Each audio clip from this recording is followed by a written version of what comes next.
Belum ada bendera putih yang dikibarkan dari perang antara dua negara di Timur Tengah, Iran dan Israel. Sejak 13 Juni 2025, keduanya saling beradu proyektil membuat langit Timur Tengah bak dihujani bintang jatuh pada malam hari. Untuk kali pertama sejak sekian lama, Israel mengalami serangan bertubi yang menimbulkan kerusakan di mana-mana. Dari sejumlah video yang beredar, tampak rudal Iran berhasil menghindari pertahanan udara Iron Dome dan menimbulkan ledakan besar di tengah gedung bertingkat Israel. Pertempuran keduanya menjadi tontonan dunia.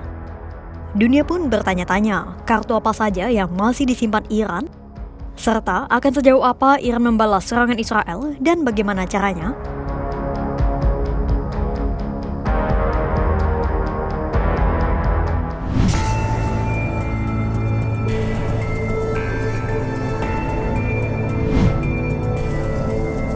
Strategi pertama sejauh ini dilakukan Iran adalah terus mengepung Israel dengan sistem rudalnya secara konvensional selama berminggu-minggu.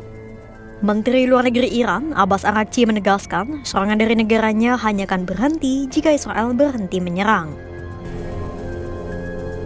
ما از خودمون دفاع می‌کنیم، دفاع کاملا مشروع هست، با اقتدار دفاع می‌کنیم. و این دفاع ما در پاسخ به تجاوز هست. لذا اگر تجاوز متوقف بشه طبیعی است که واکنش‌های ما هم متوقف میشه. Iran yakini memiliki program rudal terbesar di Timur Tengah dengan ribuan rudal balistik yang tersedia. Jangkauan dan kecepatan rudal-rudal yang dimiliki Iran pun berbeda-beda. Bahkan, Iran juga dikabarkan telah membangun fasilitas rudalnya yang besar di bawah tanah yang disebut dengan kota rudal bawah tanah Iran. Efektivitas rudal Iran pun sudah mereka buktikan dalam serangan pembalasan ke Israel pada Minggu 15 Juni 2025 lalu. Dalam operasi True Promise 3 itu, untuk kali pertama Iran menggunakan rudal Hajj Qasim pada Minggu 15 Juni 2025. Rudal Hajj Qasim itu dilaporkan mampu menghindari pertahanan udara Israel.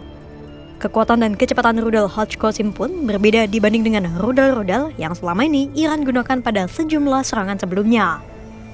Iron Dome harus menghadapi ujian dari serbuan rudal yang diluncurkan Iran secara kolektif. Meski demikian, Iran tentu memiliki rudal-rudal canggih itu dalam jumlah terbatas. Pada akhirnya, Iran pun harus membatasi penggunaan rudal-rudal tersebut. Meski demikian, Iran bisa menggabungkan penggunaan rudal canggihnya dengan rudal standar dan ribuan drone untuk mendukung kemampuan militernya. Selain itu, tak ada yang tahu pasti seberapa banyak rudal dan amunisi yang dimiliki Iran maupun Israel. Tak ada yang tahu secara pasti juga seberapa lama Israel dan Iran akan mempertahankan pertempuran ini.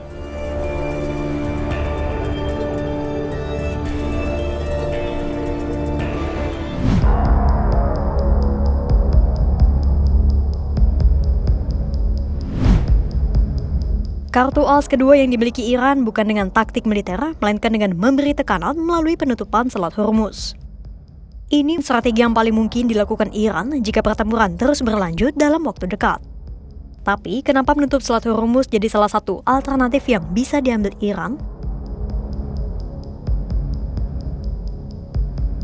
Jadi, Selat Hormuz adalah satu-satunya pintu masuk laut yang menghubungkan Teluk Persia dengan Teluk Oman dan Laut Arab di Samudra Hindia. Jalur air ini membelah Iran di satu sisi dan Oman serta Uni Emirat Arab di sisi lainnya. Badan Informasi Energi Amerika Serikat melaporkan sekitar 20% konsumsi minyak global harus dikirim melalui selat itu. Padahal jalur ini panjangnya hanya sekitar 167 km dengan lebar yang bervariasi mulai dari 33 km hingga 95 km. Praktis, Selat Hormuz berevolusi menjadi titik sempit transit minyak paling penting di dunia.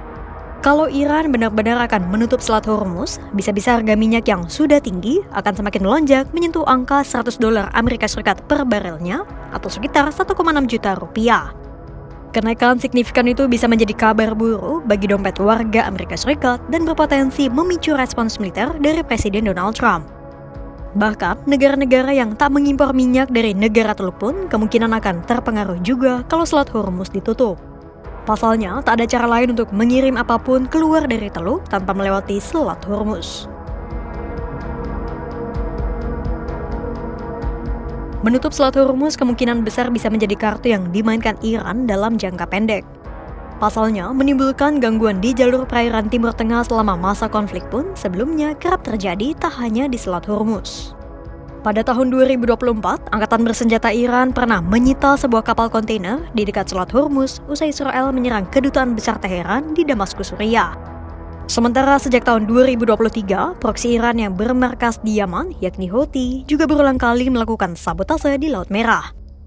Houthi mengganggu pelayaran di Laut Merah dengan menyerang kapal-kapal yang berafiliasi dengan Israel dan Amerika Serikat.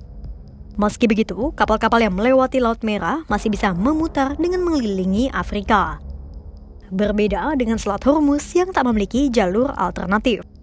Alias, mau tak mau, semua yang akan keluar atau masuk ke Teluk Persia harus melewati Selat Hormuz terlebih dahulu. Tapi, bukan berarti menutup Selat Hormuz tak menimbulkan konsekuensi bagi Iran. Kira-kira apa pertimbangan Iran untuk tidak menutup Selat Hormuz? Kalau Iran benar-benar menutup Selat Hormuz, ada kemungkinan Amerika Serikat akan bereaksi dengan mengaktifkan aset militernya di Timur Tengah. Hal itu bisa saja terjadi mengingat Amerika Serikat memiliki banyak pangkalan militer yang tersebar di Timur Tengah, mulai dari Irak, Qatar, Bahrain, hingga Uni Emirat Arab. Personel Amerika Serikat yang tersebar di Timur Tengah saja mencapai lebih dari 40.000 tentara. Iran juga tampaknya tak ingin Amerika Serikat terlibat dalam pertempuran. Hal itu terlihat dari langkah hati-hati yang selalu diambil oleh pemimpin tertinggi Iran, Ayatollah Ali Khamenei.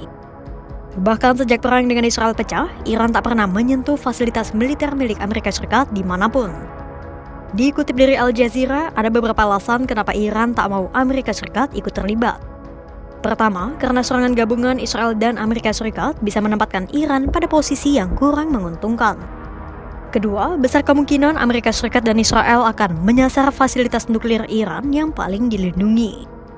Ketiga, kalau Amerika Serikat terlibat, otomatis Iran harus menyerang pangkalan militer Washington di negara-negara Teluk.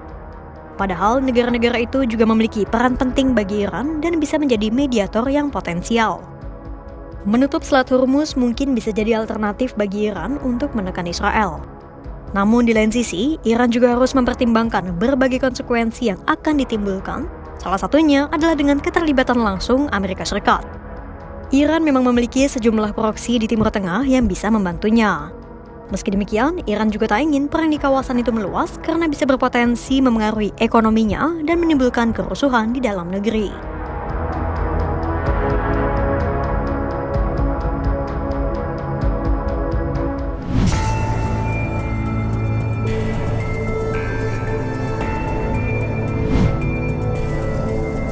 Pada akhirnya, ada pula kemungkinan Iran akan memilih jalur diplomasi sebagai jalan tengah. Bukannya menyerah, tapi Iran bisa memilih untuk meredakan konflik dengan duduk di meja perundingan. Seperti yang diucapkan Abbas Araghchi sebelumnya, Iran sudah memberi sinyal akan berhenti menyerang apabila Israel juga menurunkan senjatanya. Tapi semua itu kembali lagi pada Amerika Serikat dan Israel. Presiden Donald Trump harus menekan Israel dan Perdana Menteri Benjamin Netanyahu untuk menghentikan serangannya supaya jalur diplomasi bisa kembali dibuka. Akan tetapi, kepercayaan Iran pada Trump pun sudah tergerus karena gerak-gerik Amerika Serikat sebelum Israel meluncurkan operasi Rising Lion pada 13 Juni 2025. Saat itu, Amerika Serikat menyatakan bahwa perundingan nuklir dengan Iran akan berlanjut ke putaran ke-6 pada Minggu 15 Juni 2025. Padahal pada saat yang sama, Amerika Serikat juga mengetahui bahwa Israel akan menyerang Iran pada 13 Juni 2025 karena pejabat Israel sebelumnya sudah memberitahu rencananya pada pejabat Washington. Amerika Serikat tak mencegah Israel serta tak memberitahu Iran dan tetap membiarkan Tel Aviv melancarkan aksinya. Namun, terlepas dari kepercayaan Iran yang memudar pada Amerika Serikat, perjanjian nuklir dengan Washington tetap menjadi jalan terbaik bagi Iran untuk menghentikan serangan Israel. Tak hanya baik bagi Iran, namun juga bagi kawasan tersebut agar konflik tak semakin meluas.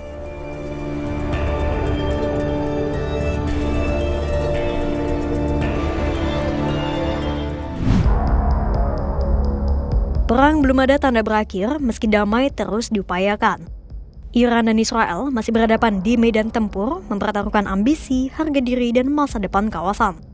Iran punya 3 pilihan strategis, menggempur, menekan, atau meredam.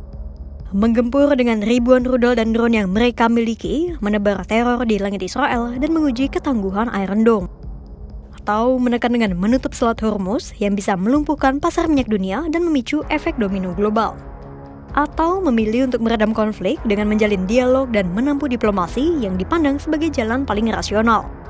Namun, semua itu tak sepenuhnya ada di tangan Iran saja. Amerika Serikat yang sejak awal menjadi pemain belakang layar punya peran kunci untuk mengerem serangan Israel dan membuka ruang perundingan. Pertanyaannya, maukah Trump melakukannya? Atau Trump justru memilih menyulut api yang sudah menjalar di Timur Tengah? Yang jelas, langit masih bergema oleh ledakan dan bumi masih bergetar oleh dentuman. Damai belum datang, tapi perang juga belum selesai. Untuk itu, pantau terus perkembangannya hanya di kanal YouTube Kompas.com.